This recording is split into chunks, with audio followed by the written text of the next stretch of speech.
Корупцијата представува сериозен проблем кој може да ја блокира Македонија во евроинтегративниот процес. Ова го потврди Френк Јанмат, кој е дел од делегацијата на Европската унија во земјава, велејќи дека корупцијата е најголем проблем во земјите кои очекуваат влез во ЕУ, но порача и дека за Македонија да се надева на датум за старт на преговори, мора да се донесе законот за јавно обвинителство, за кој преговорите во овој момент се блокирани, бидејќи власта не сака да прифати смена на обвинителката Катица Јанева. Корупцијата со оглед на скорешните истражувања е главен проблем на оние земји кои очекуваат пристап. Новиот закон за обединување на специјалното јавно обвинителство со основното обвинителство треба да биде усвоен што е можно побрзо и ова е многу важно кога станува збор за отворање на пристапните преговори. Во извештајот оценка на МЦМС се вели дека државните институции не се целосно транспарентни, како и дека постои недоследна имплементација на домашната регулатива. Токму ова представува проблем за антикорупционерот Владимир Георгиев, кој вели дека законската рамка е изградена, но недостасува ефикасноста и имплементацијата. За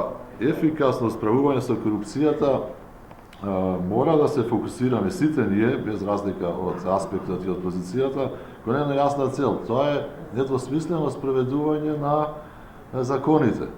Генерално правната рамка е изградена, сите овде констатиравме за тоа, меѓутоа она што недостасува се уште се чини е дека ефикасната и недвојбена имплементација на самата законска рамка. Иако пратеници, министри и други лица од власта во последниот период беа во центарот на неколку скандали поврзани со непотизам и корупција, заменик министерот за правда Оливер Ристовски вели дека владата посветено се бори со овој проблем, а индивидуална работа според него било дали некој сакал да земе мито или пак да вработи некој свој роднина. Индивидуална работа да побарате мито или како сакате корупција или непотизмот. Мислам дека точно е, потресува неколку скандали, се отворија постапките, меѓутоа владата најискрено е посветена да се бори против корупцијата и против непотизмот.